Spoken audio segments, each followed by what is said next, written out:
Dumdum शाम हो जाता है तो सोचता है आगे जंगल है, मैं जंगल को कैसे पार करूंगा, रात में जंगली जानवर मार के खा जाएगा।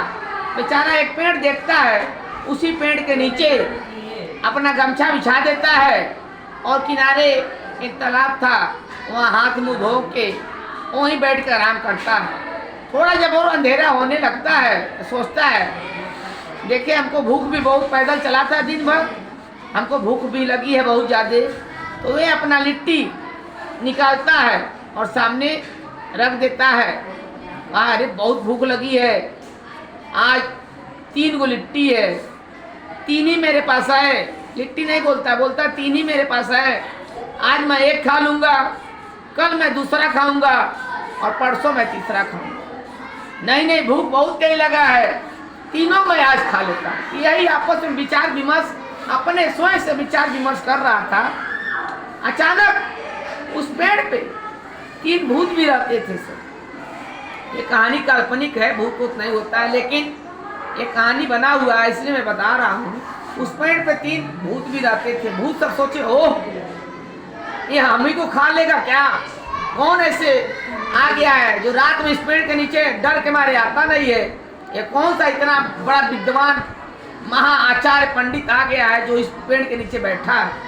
क्योंकि उस पेड़ के बारे में सब कोई जानता था, डर के मारे उस पेड़ के नीचे कोई नहीं बैठता था। तो भूतवा सब नीचे उतर आते हैं, कहते हैं अरे महाराज हमको मत खाइए। तो डमडम सोचा अरे बाप ये कौन आ गया मेरे पास। वो डर के मारे डमडम पीछे पैर करता है। तो भूत सब सोचते हैं अरे महाराज हमको मत खाइए, गिराने लगते हैं। आपको अगर भूख बहुत ज़्यादा लगा है तो मैं ये जादुई हड़िया आपको देता हूँ। तीनों भूत सब हाथ ऐसे किए, एक जादुई हड़िया आ गया उनके पास और इस जादुई हड़िया से बोले हे महाराज, इस जादुई हड़िया से आपकी जो इच्छा रहेगी उस इच्छा की आप पूर्ति कर सकते हैं। जैसा मनचाहा भोजन करना चाहें इसको ऑर्डर देंगे, इसको आज्ञा देंगे, हड़िया आपको निकाल के दे देगा। तो डमडम बोला ऐसा भी होता है क्या? कहा एकदम होता है। जादुई हड़िया अपने हाथ में सब भूत सब लिए, अब बोले ये महाराज आपको जो इच्छा है भोजन का नाम लीजिए, तुरंत हाजिर निकल जाएगा हड़िया में से। डमडम भूखा था ही, बोला हमारे लिए पूड़ी सब्जी तंदूरी रोटी जलेबी इमरती सब निकलो। जल्दी जल्दी हड़िया से निकलने लगा। डमडम बैठ के खाया, बड़ी खुश हुआ और भूत सब हड़िया दे के चले गए सब। अभी अब आ गया हड़िया, कहा कि अब कौन जाएगा बाहर कमाने, चलो अब यहीं से वापस चलते हैं। बेचारा वापस हो जाता है वहीं से। रात बहुत ज़्यादा हो गई थी, 10 बज रहा था 11।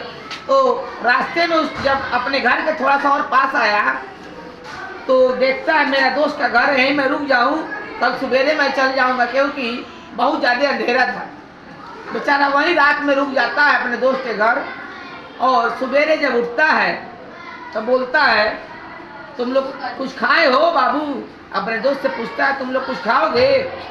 तो उसके दोस्त सब कहते हैं नहीं हम लोग कुछ खाना नहीं है। तो बेचारा ये डमडम अपने दोस्त को लगता है बताने, देखो मेरे पास जादुई हड़िया है, इससे मैं जो कुछ मांगूंगा वो मिल जाएगा। हाँ नहीं तुम झूठ बोल रहे हो। तो अपने दोस्त को सिद्ध करने के लिए जादुई हड़िया बोला क्या खाओगे मेरे दोस्त बताओ?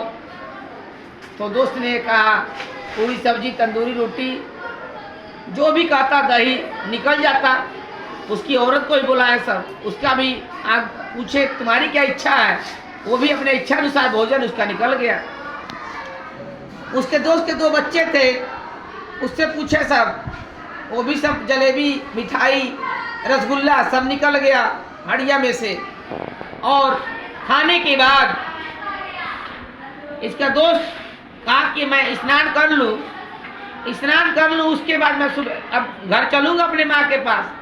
स्नान करने के जैसे जाता है उसकी दोस्त की औरत जो होती है वो जादुई हड़िया चुरा देती है, उसी जैसा एक खराब हड़िया ला कर रख देती है, सेम उसी जैसा था। ये अपने घर जब जाता है हड़िया लेके, माँ बोलती है बेटा क्यों डमडम वापस आ गए? कहा माँ अब कमाने से कोई फ़ायदा नहीं है, मेरे पास तो जादुई हड़िया मिल गया है, इससे मैं जो चाहूँगा तुम खा लेना और हम लोग खाना बेच बेच के पैसा भी कमा लेंगे। तो उसकी माँ बोलती है ये सब ऐसा होता है, जरा दिखाओ तो। हड़िया तो बदल चुका था। वो बेचारा जैसे हड़िया से बोला मेरी माँ के लिए बढ़िया बढ़िया खाना निकालो, पूड़ी सब्जी, कहाँ निकले, हड़िया बदल गया था, नहीं निकलता। उसकी माँ डांट उठ के फिर जाती है अपने अड़ोस पड़ोस में भिक्षा मांग के, जो लाती है सीधा पिसार अपने लड़के को देती है, कहती है जा डमडम अब क्यों वापस मत आना, और जाओ कमा के आओ, तभी हम लोग का घर द्वार बनेगा, नहीं तो हम लोग उसी हमारी हालत खस्ता रहेगा। बेचारा डमडम फिर दोबारा जाता है और उसी पेड़ के नीचे बैठ के फिर बोलता है, एक लिट्टी खाए, दो लिट्टी खाए, तीनों लिट्टी खाए। भूतवा सब फिर डर के मारे नीचे आते हैं, अरे महाराज अब हमसे क्या गलती हो गई कि हमको खाने के लिए आप दोबारा आ गए।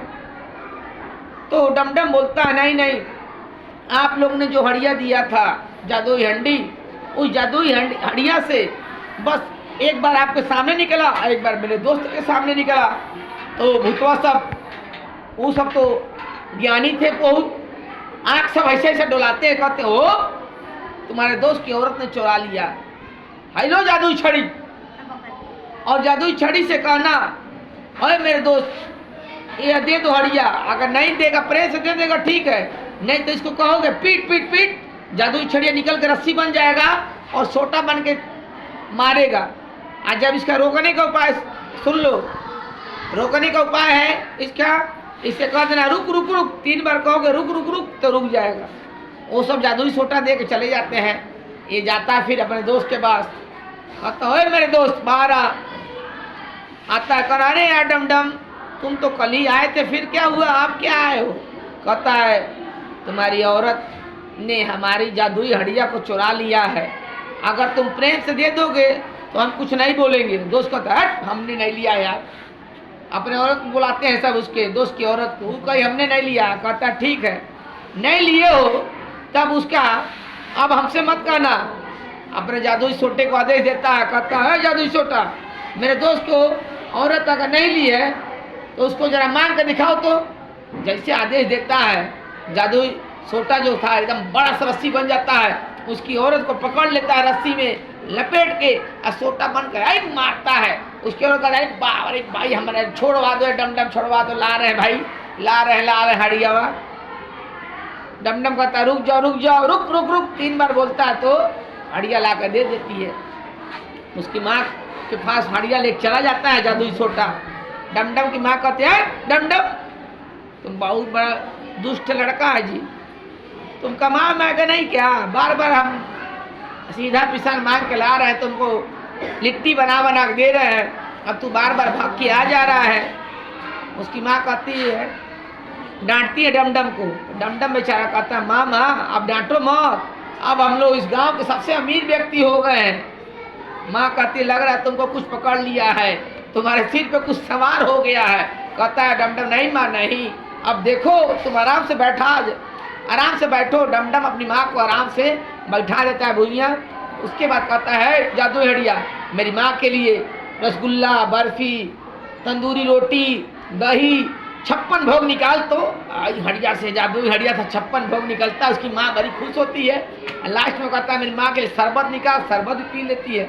उसकी माँ खुश होती है, कहती है ओ बेटा मेरे डमडम वाह वाह आज तो तूने कमाल कर दिया, अब क्या करना है। उसकी माँ जिसके जिसके घर भीख मांगती थी, जिसके जिसके घर चौका बर्तन करती थी, आज सबको बुलाई है खाना खाने के लिए अपने यहाँ, तो सब मेरे यहाँ के खाना खाओ, और सबको खाना खिला देती है पूरा। यह बात राजा के दरबार तक पहुँच जाती है। कहती है हमसे बड़ा राजा, उस समय राजा रहते थे लोग, राजा के दरबार तक पहुँचती है। राजा कहते इतने बड़ा कौन हो गया जी, इतना गरीब था, क्या चीज़ चुरा लिया है कि सबको खाना खिला रहा है। राजा बुलवाते हैं उसको अपने पास। डमडम जाता है महाराज के पास। महाराज कहते हैं तुम क्या चीज़ पा गए हो जी जो इतना सबको खाना खिला रहा है। तो कहता है नहीं महाराज मैं जादुई हड़िया पाया हूँ, उसी से मैं